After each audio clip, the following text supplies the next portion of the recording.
త్రిమూర్త్యాత్మక స్వరూపి అయిన దత్తాత్రేయ స్వామి వారి ప్రథమావతారం శ్రీపాద శ్రీవల్లభ స్వామి జన్మస్థలమైన పిఠాపురంలో శ్రీపాద శ్రీవల్లభ మహాసంస్థానంలో రాఖీ పౌర్ణమిని భక్తులు ఘనంగా జరుపుకున్నారు. ఇంటి ఇలవేలుపుగా తమ సోదరుడిగా భావించే శ్రీపాద వల్లభుడికి రాఖీ కట్టి ఆశీస్సులు పొందేందుకు ఉత్తరాది నుంచి భక్తులు భారీగా తరలివచ్చారు. రాఖీ పౌర్ణమి సందర్భంగా శ్రీపాద శ్రీవల్లభ మహాసంస్థానంలో దత్తాత్రేయ శ్రీపాద శ్రీవల్లభునికి పంచామృతాభిషేకాలు, విశేష పూజలు నిర్వహించారు.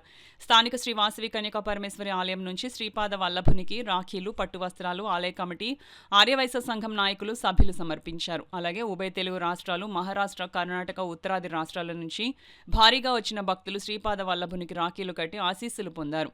పూజా కార్యక్రమాల్లో పాల్గొన్నారు. ఉప ముఖ్యమంత్రి స్థానిక ఎమ్మెల్యే కొణిదెల పవన్ కళ్యాణ్ ఆదేశాల మేరకు భక్తులకు ఎటువంటి అసౌకర్యం కలగకుండా తగిన ఏర్పాట్లు చేసి పర్యవేక్షించామని సంస్థానం ఈవో సౌజన్య ప్రభాకర్ మీడియాకు తెలిపారు. కాగా టీడీపీ రాష్ట్ర అధికార ప్రతినిధి పిఠాపురం మాజీ ఎమ్మెల్యే వర్మ స్వామివారిని దర్శించి పూజలు చేశారు. ఈ సందర్భంగా మాజీ ఎమ్మెల్యే వర్మ మీడియాతో మాట్లాడుతూ ప్రైవేటు వ్యక్తుల చేతిలో ఉన్న ఈ మహాసంస్థానాన్ని తాను ఎమ్మెల్యేగా ఉన్నప్పుడు భక్తులకు ఇబ్బందులు కలగకుండా రాష్ట్ర దేవాదాయ శాఖలో విలీనానికి చర్యలు తీసుకున్నానన్నారు. భక్తులందరికీ ఎటువంటి ఇబ్బందులు లేకుండా మెరుగ్గా అన్ని సదుపాయాలు గతం కంటే కూడా మెరుగ్గా అన్ని సదుపాయాలు కూడా కల్పించాలని చెప్పేసి మాకు సూచించారు. అలాగే మేము కూడా మరి ఈ మహారాష్ట్ర, మధ్యప్రదేశ్, గుజరాత్, తమిళనాడు, కర్ణాటక, ఆంధ్రప్రదేశ్ అన్ని రాష్ట్రాల నుంచి వచ్చే భక్తులకి ఎటువంటి ఇబ్బందులు లేకుండా క్యూ లైన్లు, వాటర్ ప్యాకెట్స్, కూలర్లు, టెంట్లు, అదనంగా సెక్యూరిటీ గార్డులు, పొద్దున్న 7 గంటల నుంచి రాత్రి 10-11 గంటల వరకు కూడా ఉచితంగా భోజన సదుపాయం, అలాగే అకామిడేషన్ కూడా ఫ్రీగా ఇవ్వడం జరుగుతుంది. ఇక్కడ ఉన్న రూములు సరిపోవని చెప్పేసి మేము అదనంగా కూడా కళ్యాణ మండపం బుక్ చేసి అది కూడా భక్తులందరికీ కూడా ఉచితంగా ఇవ్వడం జరుగుతుంది. మరి భక్తుల మెయిన్గా ఏంటంటే ఇక్కడ స్వామివారిని తమ సోదరుడిగా భావించి దూర ప్రాంతాల నుంచి వచ్చి భక్తులు రాఖీ కట్టడం అనేది అనాదిగా వస్తున్న ఆచారం. అదే ఆచారం నేటికి కూడా కొనసాగుతుంది. కావున భక్తులందరూ కూడా అధిక సంఖ్యలో పాల్గొని స్వామివారి కృపకు పాత్రలు కాగలరని చెప్పి మేము కోరుకుంటున్నాం. అప్పుడు ముఖ్యమంత్రి చంద్రబాబు నాయుడు గారు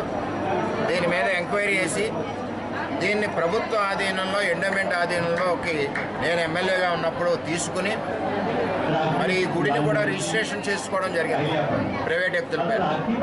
అప్పుడు ఆ రిజిస్ట్రేషన్ కూడా క్యాన్సిల్ చేయించి ఈ గుడిని మొత్తం అంతా కూడా ఎండోమెంట్ డిపార్ట్మెంట్కి ఆ రోజు నేను ఎమ్మెల్యేగా ఉన్నప్పుడు, చంద్రబాబు నాయుడు గారు ముఖ్యమంత్రిగా ఉన్నప్పుడు హ్యాండ్ ఓవర్ చేసి భక్తుల సౌకర్యార్థం ఇక్కడ అన్ని రకాల వసతులు, ఉండడానికి రూములు, అదేవిధంగా ఉచిత భోజన సదుపాయం.